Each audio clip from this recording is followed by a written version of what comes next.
Good afternoon, children. I hope you all are doing well. Fine. So, I hope you all are watching the English, EVS, Maths video recordings. Okay, fine. Like this only you have must and should watch all the videos which we will send day by day. So now I will continue my class with the English subject, and in today's class we will in today's class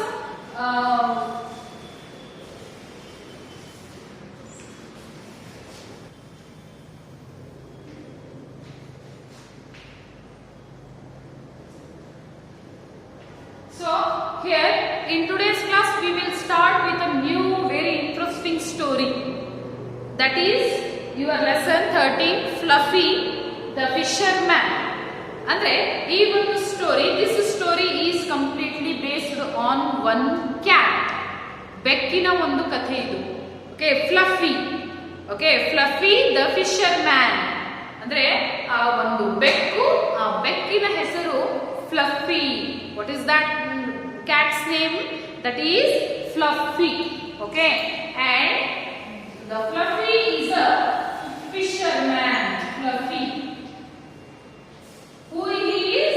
He is a fisherman. ಅಂದ್ರೆ Fluffy fisherman ಆಗಿದ್ದಂತೆ. ಅಂದ್ರೆ ಆ ಒಂದು Fluffy ಅನ್ನೋ ಒಂದು ಬೆಕ್ಕು ಮೀನುಗಾರ ಆಗಿದ್ದಂತೆ.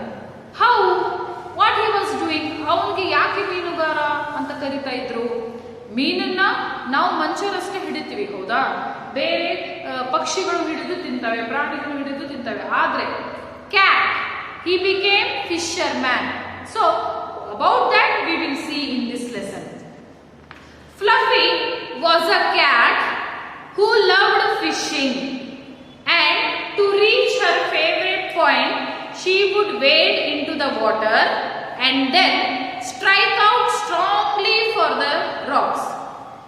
Okay, so here Fluffy ಅನ್ನೋ ಒಬ್ಬ ಬೆಕ್ಕು ಇತ್ತಂತೆ.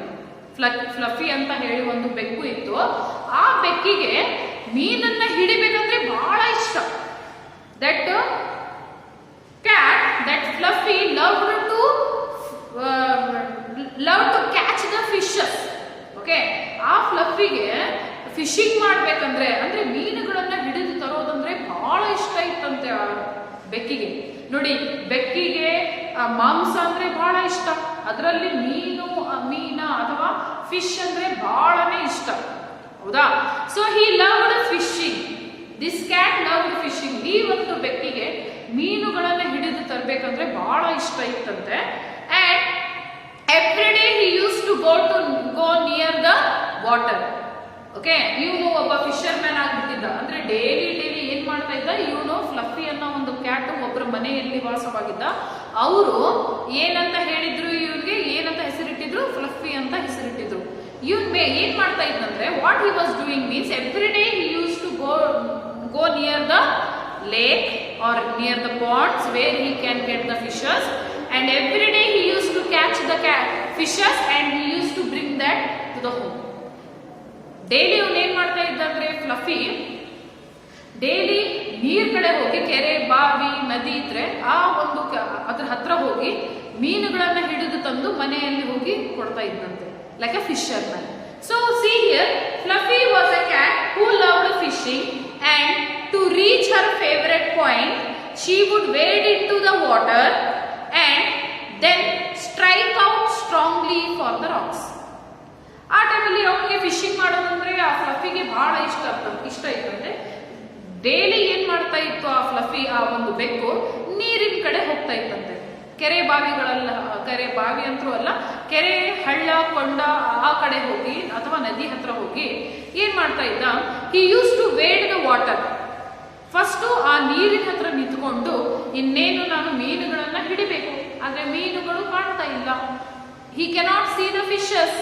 So he use to wade the water. ಆ ನೀರನ್ನ ತನ್ನ ಕಾಲಿಂದ ಡೈಲಿ ಬೆಳಗಾದ್ರೆ ಇದೇ ಕೆಲಸ, ಒಂದು ನೀರಿನ ಹತ್ರ ಹೋಗೋದು ಮತ್ತೆ ನೀರಿನಿಂದ ಆ ಮೀನುಗಳನ್ನ ಹಿಡಿದು ತರೋದು. ಇದೇ ರೀತಿ ಒಂದು ದಿನ ಅವನೇನ್ ಮಾಡ್ತಾ ಇದ್ದಂದ್ರೆ, ಸೊ ನೀರಿನ ಹತ್ರ ಹೋಗ್ತಾನಂತೆ. ಹೇಗೆ ಹಿಡಿತಾ ಇದ್ದ ಅವನು ಫಿಶಸ್ಗಳಂದ್ರೆ, ನೀರಿನ ಹತ್ರ ಹೋಗಿ ಫಸ್ಟ್ ಮೆಲ್ಲಿಗೆ ಹೋಗ್ತಾ ಇದ್ದ. He used to go very slowly without making any kind of a sound, because if you do any kind of a sound, fishes will not come out of the water, or upside of the water, above the water they will not come. That's why this Fluffy used to go slowly near the water, and ನೀರಿನ ಹತ್ರ ಹೋಗಿ ಆ ನೀರನ್ನ ಸ್ವಲ್ಪ ಬೇಡ ಅಂದ್ರೆ ಅದನ್ನ ತನ್ನ ಕಾಲಿಂದ ನೀರನ್ನ ಅಲ್ಲಾಡಿಸ್ತಾ ಇದ್ದಂತೆ. Okay, he used to shake the water. You can tell wade the water. ಆ ನೀರನ್ನ ಸ್ವಲ್ಪ ಅವನು ತನ್ನ ಒಂದು ಉಗುರಿಂದ ತನ್ನ ಕೈಯಿಂದ ಈ ರೀತಿ ಶೇಕ್ ಮಾಡ್ತಾ ಇದ್ದ, ವೇಡ್ ಮಾಡ್ತಾ ಇದ್ದ. ಅಂದ್ರೆ ಸ್ವಲ್ಪ ನೀರು ಶೇಕ್ ಆದ್ರೆ ಕೆಳಗಿರ್ತಕ್ಕಂತ ಮೀನುಗಳು ಮೇಲೆ ಬಂದ್ಬಿಡ್ತವೆ. ಯಾರು ಆಹಾರವನ್ನ ಹಾಕ್ತಾ ಇದ್ದಾರೋ ಏನು ಅಂತ ಹೇಳಿ ಕೆಳಗಿರ್ತಕ್ಕಂಥ ಮೀನುಗಳು automatically they will come above the water. If we wade the water, then whatever fishes are there inside the water, they will think that someone came to give them food, by thinking that they will come above the water. Like this, with this trick, ಈ fluffy ಬೆಕ್ಕು ಬಹಳ ಜಾಣ. ಅದಕ್ಕೆ ಗೊತ್ತು, ಆ ನೀರನ್ನ ಸ್ವಲ್ಪ shake ಮಾಡಿಬಿಟ್ರೆ ಕೆಳಗಿರ್ತಕ್ಕಂಥ ಮೀನುಗಳು ಎಲ್ಲ ಮೇಲೆ ಬಂದ್ಬಿಡ್ತಾವಲ್ಲ ಅಂತ ಹೇಳಿ ಇದು ಅಲ್ಲಿ ಹೋಗ್ಬಿಟ್ಟು ನೀರ್ ಹತ್ರ ಇದ್ದು ಆ ನೀರನ್ನ ಫಸ್ಟ್ ತನ್ನ ಕೈಯಿಂದ ಅಲ್ಲಾಡಿಸ್ತಾನಂತೆ. ಅಂಡ್ ನೆಕ್ಸ್ಟ್ ಅಲ್ಲಾಡಿಸ್ಬಿಟ್ಟು ಹಿಂದೆ ಜರುಗ್ಬಿಡ್ತಾನೆ. ಹಿಂದೆ ಜರುಗ್ಬಿಟ್ಟು ತಾನಿರ್ತಕ್ಕಂಥ ಒಂದು ಪ್ಲೇಸ್ ಅಲ್ಲಿ ಕಲ್ಲು ಬಂಡೆ ಇರುತ್ತಲ್ಲ, ಆ ಕಲ್ಲು ಬಂಡೆಯಲ್ಲಿ ತನ್ನ ಉಗುರನ್ನ ಕೆರಿತಾ ಇರುತ್ತೆ. ಈಗ ಬರುತ್ತೆ, ಈಗ ಬರುತ್ತೆ, ಈಗ ಬರುತ್ತೆ, ಬಂದ ತಕ್ಷಣನೇ ನಾನು ಮೀನನ್ನ ಕ್ಯಾಚ್ ಮಾಡ್ಬಿಡ್ಬೇಕು ಅಂತ ಹೇಳಿ ಆ ಒಂದು ಕಲ್ಲಿನ ಬಂಡೆ ಮೇಲೆ ನಿಂತ್ಕೊಂಡು he used to do like this. He used to wait for the fish. See here, and then strike out strongly for the rocks. ಆ ಕಲ್ಲಿನ ಬಂಡೆಗಳ ಮೇಲೆ ಕೈಯನ್ನು ಸ್ಟ್ರಾಂಗ್ ಆಗಿ ಕೆರಿಸ್ತಾ ಇರ್ತಾನೆ. ಓಕೆ, ಪರಿಸ್ತಾ ಇರ್ತಾನೆ. So he used to wade the water first. ನೀರಿನ ಹತ್ರ ಹೋಗಿ ಆ ನೀರನ್ನ ಫಸ್ಟ್ ಅಲ್ಲಾಡಿಸ್ತಾನೆ. ಆ ನೀರು ಅಲ್ಲಾಡಿದ ತಕ್ಷಣನೇ ಹಿಂದೆ ಬಂದ್ಬಿಡ್ತಾನೆ. ಹಿಂದೆ ಬಂದು ಏನು ಆ ಕಲ್ಲಿನ ಬಂಡೆ ಮೇಲೆ ನಿಂತಿರ್ತಾನಲ್ಲ, ಆ ಕಲ್ಲಿನ ಬಂಡೆಗಳನ್ನ ತನ್ನ ಉಗುರಿಂದ ಪರಿಸ್ತಾ ಇರ್ತಾನೆ. ಈಗ ಬರುತ್ತೆ ಬರುತ್ತೆ ಬರುತ್ತೆ, ಮೀನು ಬಂದ ತಕ್ಷಣನೇ ನಾವು catch ಮಾಡ್ಬಿಡ್ಬೇಕು. I have to catch that one suddenly. Like this he was doing every time. And see, once there, she would take up her position and with cat-like patience would watch and wait. ಅಷ್ಟೇ ಅಲ್ಲ, ಅಲ್ಲಿ ಬರುತ್ತೆ ಬರುತ್ತೆ ಅಂತ ಹೇಳಿ ಸ್ವಲ್ಪ ಕೂಡ sound ಮಾಡ್ಲಾರ್ದೆ, okay, without making any kind of a noise, he used to wait, he used to have the patience by standing on the rock. ಆ ಕಲ್ಲಿನ ಬಂಡೆ ಮೇಲೆ ನಿಂತ್ಕೊಂಡು ಮೆಲ್ಲಗೆ ಇನ್ನು ಬರುತ್ತೆ ಬೆಕ್ಕು ಬರುತ್ತೆ, ಸರಿ ಮೀನು ಬರುತ್ತೆ ಅಂತ ಹೇಳಿ ಆ ಫ್ಲಫಿ ಏನ್ ಮಾಡ್ತಾ ಇದ್ನಂದ್ರೆ ಸ್ವಲ್ಪ sound ಮಾಡ್ಲಾರ್ದಂಗೆ, without making any kind of a sound, having patience, he used to wait for the fish. ಫಿಶರ್ ಮ್ಯಾನ್ಗಳು, ಮೀನುಗಾರರು ಹೇಗೆ ಮಾಡ್ತಾರೆ ನೋಡಿ, ಬಲೆಯನ್ನ ಬೀಸ್ಬಿಟ್ಟು ಅವ್ರು ಏನ್ ಮಾಡ್ತಾರೆ, ಬಲೆಯನ್ನ ಬೀಸ್ಬಿಟ್ಟು ಬಲೆಯಲ್ಲಿ ಆಹಾರವನ್ನ ಹಾಕಿರ್ತಾರೆ. ಬಲೆಯನ್ನ ಬೀಸ್ಬಿಟ್ಟು ಮೆಲ್ಲಗೆ ಆವಾಜ್ ಮಾಡಲಾರ್ದಂಗೆ ಕೂತ್ಕೊಂಡಿರ್ತಾರೆ. ಸ್ವಲ್ಪ ಸೌಂಡ್ ಬಂದ್ರೂ ಕೂಡ ಮೀನುಗಳು ಆ ಬಲೆಯಲ್ಲಿ ಬರೋದಿಲ್ಲ, ಅಂದ್ರೆ ಮೀನುಗಳು ಮೇಲೆ ಬರೋದೇ ಇಲ್ಲ. ಅದೇ ರೀತಿ ಈ ಫ್ಲಫಿ ಕೂಡ ಏನ್ ಮಾಡ್ತಾ ಇದ್ದ, ನೀರನ್ನ ಅಲ್ಲಾಡಿಸ್ಬಿಟ್ಟು ಹಿಂದೆ ಬಂದ್ಬಿಟ್ಟು ಸುಮ್ಮನೆ ಮೆಲ್ಲಗೆ, like a Fisher man, he used to wait, he used to have the patience to catch the fishes. ಹಿಂದ್ಗಡೆ ಬಂದು ಮೆಲ್ಲಗೆ ನಿಧಾನವಾಗಿ ವೇಟ್ ಮಾಡ್ತಾ ಮಾಡ್ತಾ ಸುಮ್ಮನೆ ಕಾಯ್ತಾ ಇತ್ತಂತೆ. ಯಾವಾಗ ಮೀನು ಮೇಲೆ ಬರುತ್ತೆ ಅವಾಗ ಕ್ಯಾಚ್ ಮಾಡ್ಬೇಕು ನಾನು ಅಂತ ಹೇಳಿ. ಸೊ ನಾವು see here, suddenly whoosh, her palm would lash out, hooking her prey. See what he will do, suddenly ಏನಾಗುತ್ತೆ, ಅವನು ವೇಟ್ ಮಾಡ್ತಾ ಮಾಡ್ತಾ ಮಾಡ್ತಾ ಕೂತಿರ್ತಾನೆ. ಮೀನು ಬರುತ್ತೆ ಬರುತ್ತೆ ಅಂತ ಹೇಳಿ ವೇಟ್ ಮಾಡ್ತಾ ಕೂತಿದಾಗ, when he used to have a patience, when he was waiting for the fish to come out, he used to wait. Suddenly, if the fish come out of the water, if the fish come above the water, ಆ fish ಏನಾದ್ರೂ suddenly ಇವನು wait ಮಾಡ್ತಾ ಮಾಡ್ತಾ ಮಾಡ್ತಾ ಕೂತಿರ್ತಾನೆ. Suddenly ಮೀನು ಏನಾದ್ರೂ ನೀರಲ್ಲಿ ಬಂದ್ಬಿಟ್ರೆ ಇವನು ಲ್ಯಾಶಸ್ ಕಾಲಲ್ಲಿರ್ತಕ್ಕಂಥ ಆ ಒಂದು ಉಗುರುಗಳಿಂದ ಅವನು ಮೇಲೆ ಹಾರ್ಬಿಟ್ಟು ಆ ಮೀನನ್ನ ಹಿಡಿದು ಬಿಡ್ತಿದ್ದಂತೆ. Okay, by waiting here slowly whoosh, suddenly ಅವನೇನ್ ಮಾಡ್ತಾ ಇದ್ದ, ಸಡನ್ಲಿ ಹಿಯರ್ ಅಂದ್ರೆ instantly, you can tell instantly. suddenly. So here suddenly, first to catch the fishes, he used to take the position. Okay, ಆ ಫಿಶ್ ಗಳನ್ನ catch ಮಾಡ್ಬೇಕಂತ ಹೇಳಿ first position ಅಲ್ಲಿ ಕೂರ್ತಾ ಇದ್ದ ಅವನು. ಹೀಗೆ ಕರೆಕ್ಟ್ ಆಗಿ ಪೊಸಿಷನ್ ಇಲ್ಲಿ ಕೂತ್ಕೊಂಡು ಮೀನು ಬಂದ ತಕ್ಷಣ ಇಲ್ಲಿಂದ ಬರುತ್ತೆ ಮೀನು, ಇಲ್ಲಿ ಬಂದ ತಕ್ಷಣ ನಾನು ಹೀಗೆ ಜಂಪ್ ಮಾಡಿ ಅದನ್ನ ಒಂದು ಕೈಯಿಂದಲೇ ನಾನು ಹಿಡಿದು ಬಿಡಬೇಕು ಅಂತ ಹೇಳಿ ಒಂದು ಪೊಸಿಷನ್ ಅಲ್ಲಿ ಕೂತ್ಕೊಂಡು ನಿಧಾನವಾಗಿ ಸ್ವಲ್ಪ ಸೌಂಡ್ ಮಾಡಲಾರ್ದಂಗೆ ಕೂತ್ಕೊಳ್ಳುತ್ತೆ. Having a patience, it use to sit in a position. Having a patience, patience ಅಂದ್ರೆ ತಾಳ್ಮೆ. Okay, so patience here.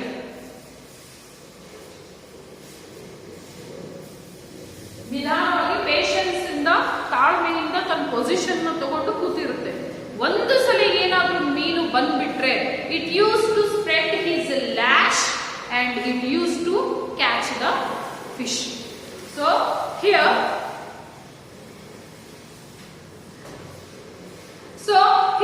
her whoosh, her palm would lash out hooking her prey.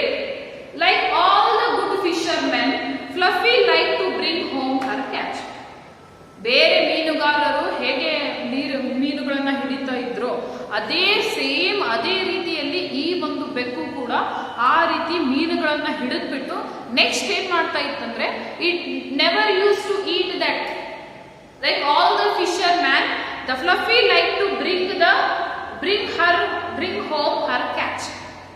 ಆ ಮೀನು ಏನ್ ಮಾಡ್ತಾ ಇತ್ತಂದ್ರೆ ಫ್ಲಫಿ ಅನ್ನೋ ಒಂದು ಮೀನು, ಫ್ಲಫಿ ಅನ್ನೋ ಒಬ್ಬ ಆ ಕ್ಯಾಟ್ ಏನಿತ್ತಲ್ಲ, ಫಿಶಿಂಗ್ ಮಾಡಿದ ತಕ್ಷಣನೇ ಆ ಮೀನನ್ನ ಹಿಡಿದ ತಕ್ಷಣ ಏನ್ ಮಾಡ್ತಾ ಇತ್ತು ಆ ಬೆಕ್ಕು, ಅದನ್ನ ಅಲ್ಲೇ ಕೂತ್ಕೊಂಡು ತಿಂತಾ ಇರ್ಲಿಲ್ಲ. ಅದನ್ನ ಏನ್ ಮಾಡ್ತಾ ಇದ್ದ ಅವನು, ಬೇರೆ ಮೀನುಗಾರರು ಮೀನನ್ನ ಹಿಡಿದ್ಬಿಟ್ಟು ಮನೆಗೆ ತಗೊಂಡು ಹೋಗ್ತಾರೆ, ಹೌದು ತಾನೆ? ಅದೇ ರೀತಿ ಇವನು ಕೂಡ ಆ ಮೀನನ್ನ ಹಿಡಿದ ತಕ್ಷಣನೇ ತನ್ನ ಬಾಯಿಯೊಳಗೆ ಆ ಮೀನನ್ನ ಇಟ್ಕೊಂಡು ಮನೆಗೆ ತಗೊಂಡು ಹೋಗ್ಬಿಡ್ತಿದ್ದಂತೆ. Like all the fisherman. See here, like all the good fishermen, Fluffy like to bring home her catch. ತಾನು ಹಿಡಿದಿರ್ತಕ್ಕಂಥ ಮೀನನ್ನ ಮನೆಗೆ ತಂದು ಕೊಡ್ತಾ ಇದ್ದಂತೆ every time. So grasping the fish firmly in her mouth. So ಆ ಒಂದು ಬೆಕ್ಕು ಏನ್ ಮಾಡ್ತಾ ಇತ್ತಂದ್ರೆ ಆ ಮೀನನ್ನ ತನ್ನ ಬಾಯಿಯಲ್ಲಿ ಗಟ್ಟಿಯಾಗಿ ಹಿಡ್ಕೊಂಡು ಹೋಗ್ತಾ ಇತ್ತಂತೆ. ಗಟ್ಟಿ, ಗ್ರಾಸ್ಪಿಂಗ್ ಅಂದ್ರೆ ಹಿಡಿತ, ಗ್ರಾಸ್ಪ್ ಅಂದ್ರೆ ಹಿಡಿಯೋದು, ಗಟ್ಟಿಯಾಗಿ ಹಿಡಿಯೋದು. Okay, grasping.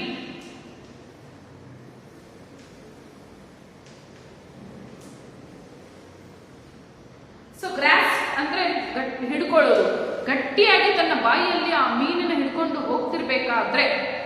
So here, so grasping the fish firmly in her mouth, she would slip off the rocks into the sea and swim back to the beach. ಈ ರೀತಿ ಹಿಡ್ಕೊಂಡು ಬಾಯಿಯಲ್ಲಿ ಗಟ್ಟಿಯಾಗಿ ಆ ಮೀನನ್ನ ಹಿಡ್ಕೊಂಡು ಹೋಗ್ತಿರ್ಬೇಕಾದ್ರೆ ಸಡನ್ಲಿ ಏನಾಗ್ಬಿಡುತ್ತೆ ಅಂದ್ರೆ ಫ್ಲಫಿ ಕಾಲು ಆ ಒಂದು ಕಲ್ಲಿನ ಬಂಡೆ ಮೇಲೆ ಎಲ್ಲ ನೀರು ಬಿದ್ದಿರುತ್ತೆ. ಆ ನೀರಿನ ಒಂದು ಹೋಗ್ತಿರ್ಬೇಕಾದ್ರೆ ಆ ನೀರು ಬಿದ್ದಿರುತ್ತೆ ತಾನೆ, ಆ ನೀರಿನಿಂದ ಕಾಲು ಜಾರ್ಬಿಟ್ಟು ಆ ಫ್ಲಫಿ, ಆ ಬೆಕ್ಕು ಆ ನದಿಯಲ್ಲಿ ಹೋಗಿ ಬಿದ್ದ್ಬಿಡುತ್ತಂತೆ, along with the what fish. But when he use to fell in the sea, he never use to leave that fish.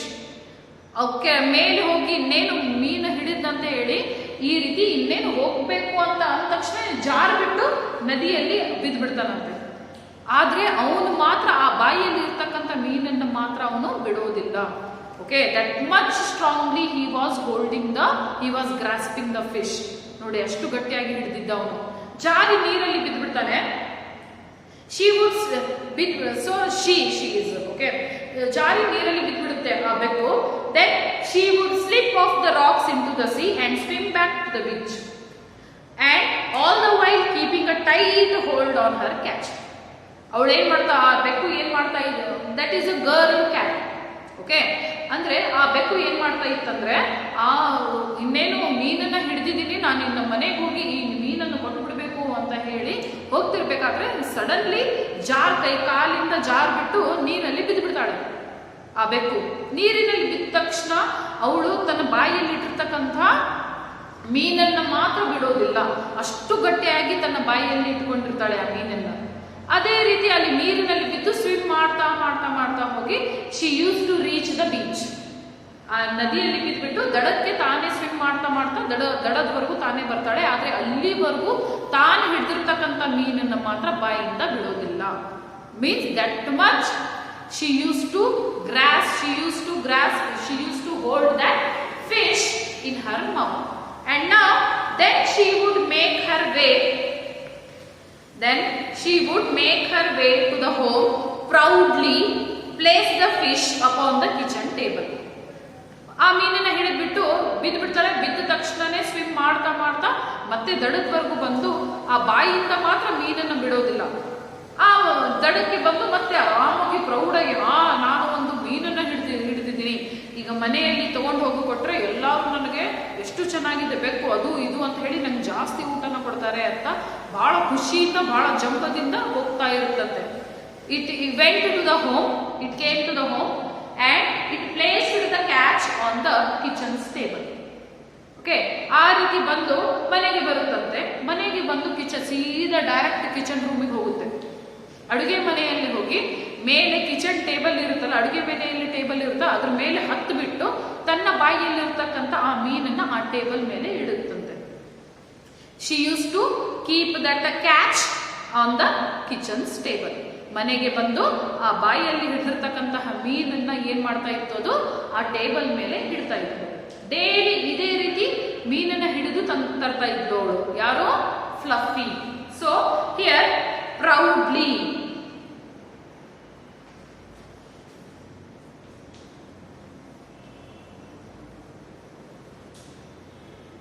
Yes, proudly place the fish upon the kitchen table and wait to receive her due share of the praise. And she used to wait to receive her due share of praise. ಅಲ್ಲಿ ಮೀನನ್ನ ತಗೊಂಡು ಬಂದು ಆ ಒಂದು kitchen table ಮೇಲೆ ಇಟ್ಟು, ಆ kitchen ಅಲ್ಲಿರ್ತಕ್ಕಂಥ ಟೇಬಲ್ ಮೇಲೆ ಆ ಮೀನನ್ನ ಇಟ್ಬಿಟ್ಟು ವೇಟ್ ಮಾಡ್ತಾ ಇದ್ಲು. ಯಾಕೆ ವೇಟ್ ಮಾಡ್ತಾ ಇದ್ಲಂದ್ರೆ to receive the due share.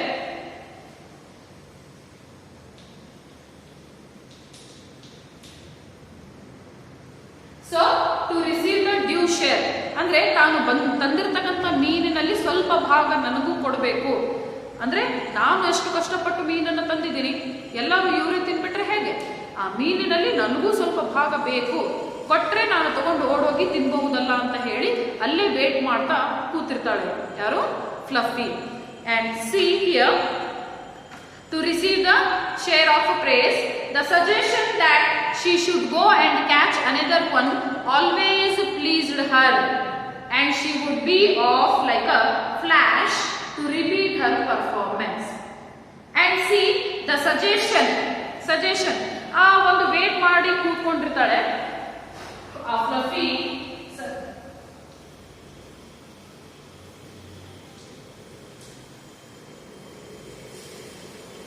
ಆ ಒಂದು ಫ್ಲಫಿ ಮೀನನ್ನ ತಗೊಂಡ್ಬಂದು ಆ ಕಿಚನ್ ಒಳಗಡೆ ಟೇಬಲ್ ಮೇಲೆ ಇಟ್ಟು ನನಗೂ ಸ್ವಲ್ಪ ಕೊಡಬಹುದಲ್ಲ, ಇವರು ನನಗೂ ಸ್ವಲ್ಪ ಕೊಟ್ರೆ ನಾನು ತಿಂದು ಹೋಗ್ಬಿಡ್ಬಹುದು ಅಂತ ಹೇಳಿ ವೇಟ್ ಮಾಡಿ ಕೂತ್ಕೊಂಡಾಗ ಒಂದು ವೇಳೆ ಈ ಟೈಮಲ್ಲಿ ಆ ಫ್ಲಫಿ ಮಾಲೀಕ, ದ ಓನರ್, ಆ ಮನೆಯಲ್ಲಿರ್ತಕ್ಕಂಥ ಫ್ಲಫಿ ಮಾಲೀಕ ಏನಾದ್ರೂ ಅವನಿಗೆ ಹೋಗೋ ಎಷ್ಟು ಚೆನ್ನಾಗಿರ್ತಕ್ಕಂಥ ಮೀನನ್ನ ಹಿಡ್ಕೊಂಡು ತಂದಿದೀಯಲ್ಲ, ಇಂಥದೇ ಒಂದು ಮೀನು ಇನ್ನೊಂದು ತಗೊಂಬ ಹೋಗು ಅಂತ ಹೇಳ್ಬಿಟ್ರೆ ಆ ಫ್ಲಫಿಗೆ ಇನ್ನೂ ಖುಷಿ.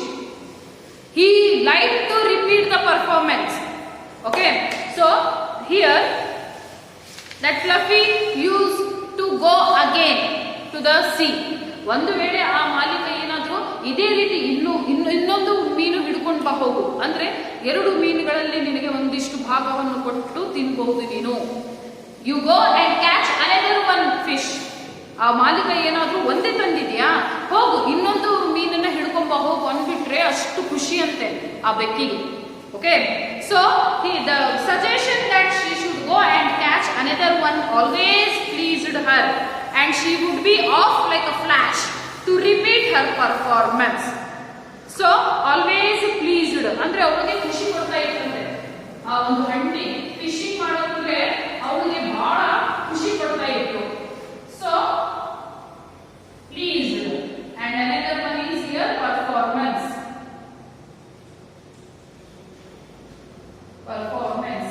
So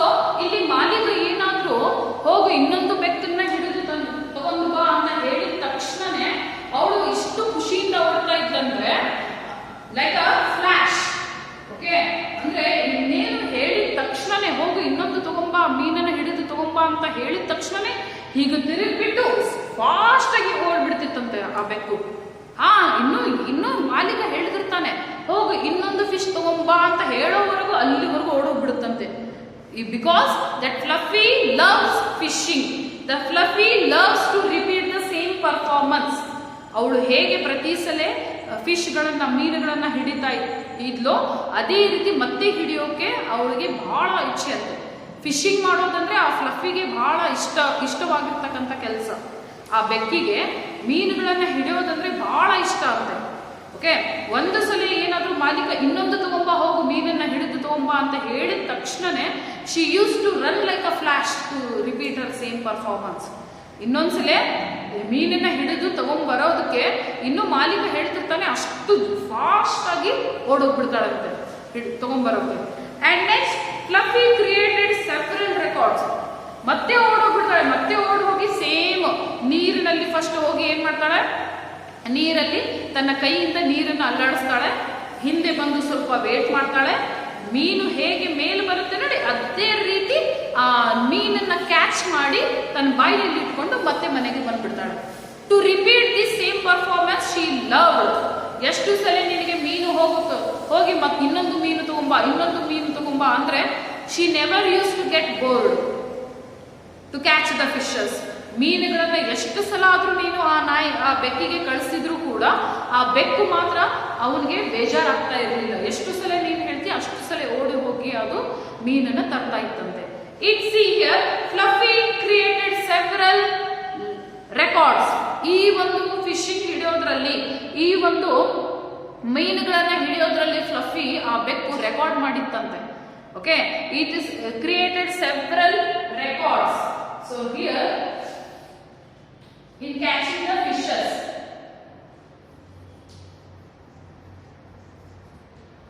So it created several records. In one night she caught 7 fish and her largest prize ever was a beautiful 1.5 pound place. So ಬಹಳಷ್ಟು ರೆಕಾರ್ಡ್ ಮಾಡಿದೆ ಅಂತೆ ಇದು ಫ್ಲಫಿ. ಅಂದ್ರೆ ಮೀನು ಹಿಡಿಯೋದ್ರಲ್ಲಿ ಬಹಳ ನಿಪುಣ ಈ ಬೆಕ್ಕು, ಬಹಳ ಫಾಸ್ಟು. ಅವನು ಮೀನು ಹಿಡಿಯೋದ್ರಲ್ಲಿ ಅಷ್ಟು ಅವನು ಶಾರ್ಪ್ ಆಗಿದ್ಲಂತೆ ಫ್ಲಫಿ ಅನ್ನೋ ಒಂದು ಬೆಕ್ಕು. ಹೇಳಿದ ತಕ್ಷಣ ಓಡಿ ಹೋಗಿ ಆ ಒಂದು ಮೀನನ್ನ ಹಿಡಿದು ತಂದ್ಬಿಡ್ತಿತ್ತು. ಸೊ ಇಂಥ ಒಂದು ಮೀನು ಹಿಡಿಯೋದ್ರಲ್ಲಿ ರೆಕಾರ್ಡ್ ಮಾಡಿತ್ತಂತೆ ಆ ಫ್ಲಫಿ, ಆ ಬೆಕ್ಕು. ಸೊ ಈ ರೀತಿ ರೆಕಾರ್ಡಿಂಗ್ ಒಂದು ಯಾವ್ದಂದ್ರೆ, ಒಂದು ರಾತ್ರಿ ಆ ಬೆಕ್ಕಿಗೆ ಆ ಒಂದು ಫ್ಲಫಿಗೆ ಮೀನನ್ನ ಹಿಡಿಯೋಕೆ ಹೇಳಿದ್ರೆ ಒಂದೇ ಟೈಮಲ್ಲಿ 7 ಮೀನುಗಳನ್ನ ಹಿಡಿದು ತಂದಿದ್ಲಂತೆ ಆ fluffy. She made that record. One record is that in one night she hunted 7 fishes. See here, in one night she caught 7 fish.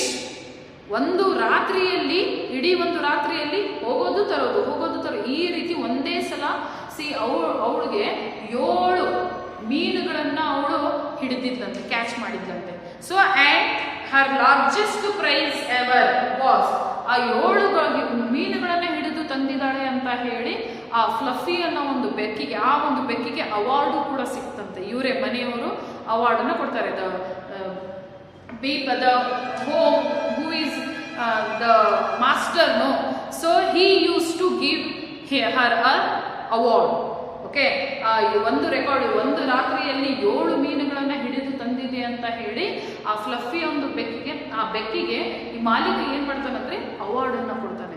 Okay, what is her prize, what is her reward was, that was the largest prize. ಅತಿ ದೊಡ್ಡದಾಗಿರ್ತಕ್ಕಂಥ ಅದೇ ಒಂದು award ಅವಳಿಗೆ ಸಿಕ್ಕಿದ್ದು ಇನ್ನೂವರೆಗೂ. What is that prize is, that was a beautiful 1.5 pound place. 1.5 beautiful, ಬಹಳ beautiful ಇರ್ತಕ್ಕಂಥ 1.5 kg 7 ಮೀನುಗಳನ್ನ ಒಂದೇ ರಾತ್ರಿಯಲ್ಲಿ ಹಿಡಿದು ತಂದಿದೆ ಅಂತ ಹೇಳಿ ಮಾಲೀಕ ಆ ಫ್ಲಫಿಗೆ ಅವಾರ್ಡ್ ಅನ್ನ ಕೊಡ್ತಾನೆ. ಏನ್ ಕೊಡ್ತಾನಂದ್ರೆ, he used to give her a very beautiful 1.5 pound place fish. Means ಹಿಡಿದು ತಂದಿದೆ ಅಂತ ಹೇಳಿ ಆ ಫ್ಲಫಿಗೆ ಮಾಲೀಕ ಏನ್ ಮಾಡ್ತಾನಂದ್ರೆ ನಿಂದು ಒಂದು ಪ್ರೈಸ್ ತಗೋ. ಏನಂದ್ರೆ ಅವತ್ತಿನ ರಾತ್ರಿ ಆ ಫ್ಲಫಿಗೆ 1.5 kg ಅಷ್ಟು ಮೀನಿನ ಭಾಗವನ್ನ ಆ ಫ್ಲಫಿಗೆ ಕೊಟ್ಬಿಡ್ತಾನಂತೆ ತಿನ್ನೋಕೆ. ಎಷ್ಟು? 1.5 kg ಅಷ್ಟು ಮೀನನ್ನ ಆ ಒಂದು ಬೆಕ್ಕಿಗೆ ತಿನ್ನೋಕೆ ಕೊಡ್ತಾನಂತೆ. And that is the largest prize which Fluffy has got. Okay, ಅದೇ ಒಂದು ಅವಳ ಒಂದು ದೊಡ್ಡ ಅವಾರ್ಡ್ ಪ್ರೈಸ್ ಸಿಕ್ಕಿದ್ದು ಇನ್ನೂವರೆಗೂ. 1.5 kg ಅಷ್ಟು ಮೀನನ್ನ ತಿನ್ನೋಕೆ ಸಿಗುತ್ತೆ ಅವಳಿಗೆ ಅಲ್ಲಿ. And next some more points are there about Fluffy, that cat, that we will see in the next class. And here some words are there, keywords. I want to read it for you once. Here, this is fluffy, fisherman, wave, suddenly, position, patience, grasping, proudly, receive, suggestion, pleased, performance, records.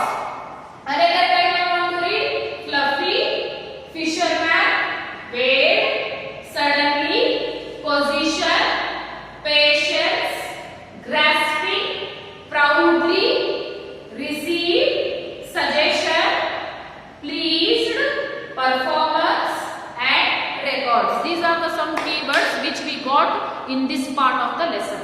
You have to read those. Okay, so next part of this story I will continue in the next class.